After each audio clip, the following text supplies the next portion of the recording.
दिल्ली आज अप्रैल 14, 2016 की जो सबसे बड़ी खबर है वो खबर ये है कि नरेंद्र मोदी ने ये फैसला कर लिया है कि वो कर्नाटका में किसी भी जगह नहीं जाएंगे प्रचार करने के लिए, क्योंकि उनके पास जितनी भी रिपोर्टें आ रही हैं उसके अंदर आ रहा है साफ साफ कि कर्नाटका में ना तो कोई नरेंद्र मोदी को सुनना चाहता है, ना ही अमित शाह को सुनना चाहता है।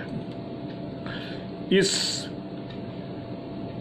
तीन लोगों की जो ये जो गड्ढा है, अंटी है, उनका तीसरा आदमी जो है अरुण जेटली, वो अस्पताल में इस समय ऑपरेशन करा रहे हैं और वहीं पर बंद है। हुआ दरअसल क्या है, इसमें सोचने के बाद नरेंद्र मोदी और अमित शाह ने एक स्ट्रेटेजी निकाली है। मैं नहीं जानता ये स्ट्रेटेजी कितनी चलेगी या नहीं चलेगी। नरेंद्र मोदी ने अमित शाह को साफ साफ बोल दिया है कि मैं उस किसी भी स्टेट में नहीं जाना चाहता जहां पर हमारी हार हो, क्योंकि अगर मैं हार गया, अगर मैं गया, मैंने कैंपेन की कर्नाटका में और मैं हार गया तो 2019 के चुनाव में पब्लिक के पास मैं किस मुंह से अपनी बात कहूँगा। नई स्ट्रेटेजी निकाली है नरेंद्र मोदी ने। आज सवेरे से वो अपनी ड्रेस बदल रहे हैं, रंग बिरंगे कपड़े पहन रहे हैं। आज इन्होंने दिल्ली की मेट्रो का उद्घाटन किया, उसके बाद उन्होंने जलियांवाला बाग का एक मेमोरियल था, वहाँ पे उसका उद्घाटन किया। वो टीवी पर देखना चाहते हैं और वो टीवी पर ऐसा देखना चाहते हैं कि हिंदुस्तान में सारे लोग ये देखें और समझें कि इस देश में जो भी काम हो रहा है वो मोदी के कारण हो रहा है। अब ये मोदी का ये जो विश्वास है ये कितना चल पाएगा ये मैं नहीं जानता, लेकिन इतनी बात बिल्कुल साफ हो चुकी है कि कांग्रेस पार्टी, हालांकि जिसके अंदर अभी भी राहुल गांधी के अंदर कई कमजोरियां हैं, कई जगहों के ऊपर कुछ लोगों को पार्टी से निकाल देना चाहिए था ताकि पार्टी की अच्छी इमेज बनती।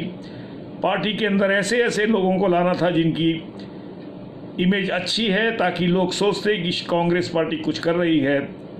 और जो सबसे बड़ी बात है जिसके ऊपर नरेंद्र मोदी और अमित शाह ने अपना पूरा दाम लगा रखा है वो ये है कि राहुल गांधी के पास करने के लिए कुछ नहीं है, उसके पास देश के लिए कुछ भी एजेंडा नहीं है, जबकि नरेंद्र मोदी को आप देखते हो कि कम से कम वो सब जगह हिंदुस्तान में एक जगह से दूसरी जगह जाने में लगा हुआ है।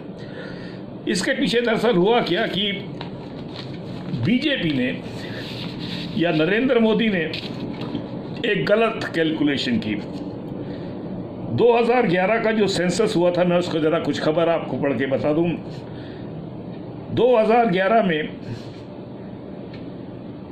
हिमाचल प्रदेश में 25.2% दलित थे, पंजाब में 31.9 थे, हरियाणा में 20.2 थे, राजस्थान में 17.8 थे, उत्तर प्रदेश में 20.7 थे, उत्तराखंड में 18.8 थे, वेस्ट बंगाल में 23.5 थे, उड़ीसा में 17.1 था, तमिलनाडु में 20 थे, महाराष्ट्र में 11.8 थे। कहने का मतलब ये है कि करीब करीब हिंदुस्तान की 18% जनता, 18-18.5% जनता दलित है।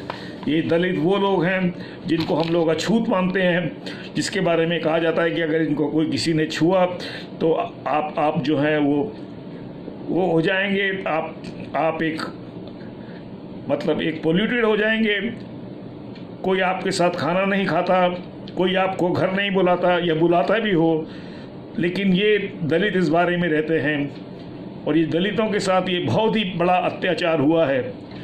कम से कम जिसके पास इतिहास में हमारे पास जो खबर आ रही है कि दलित का पहला वर्णन किसी जगह आता है तो वो 3000 साल पहले एक जगह के ऊपर एक संस्कृत में लिखा हुआ था कि वहाँ पर शमशान के ऊपर कुछ लोग रहते थे जिनका काम था लोगों का शव फूंकना और उस तरह के काम करना। और उन्होंने और उनको एक जो वर्ड यूज़ किया गया वहाँ पर, वो वर्ड था चंडाल। यही चंडाल अब नरेंद्र मोदी के सीने की छाती पर चढ़कर कूद रहे हैं।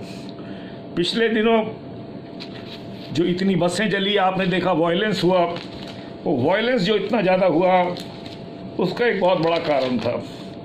और आप ज़रा कारण भी आपको हम बताएं।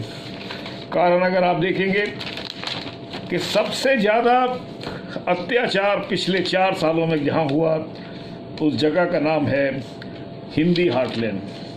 अब मैं आपको बताता हूँ। देखिए, उत्तर प्रदेश में 10,430 एट्रॉसिटीज़ हुई सिर्फ 1 साल में।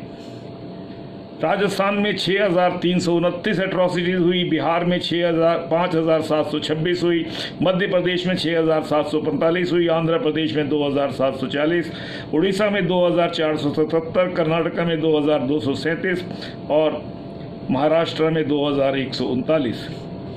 और जो इसमें सबसे बड़ी बात थी कि जहाँ पर ये जो जितनी भी दलितों के ऊपर अत्याचार बढ़े, बीजेपी के पावर में आने के बाद कम से कम 15 से 20% इनके अंदर उछलाव आया। और जबकि जो कन्विक्शन हुई उत्तर प्रदेश में सिर्फ 1,582 की, राजस्थान में 680, मतलब करीब करीब 10% केसेस में कन्विक्शन हो रही थी और 90% के अंदर ये बड़ी जाति वाले लोग जो थे वो जा रहे थे। नरेंद्र मोदी ये मान चुके हैं कि कर्नाटक में उनकी हार निश्चित है।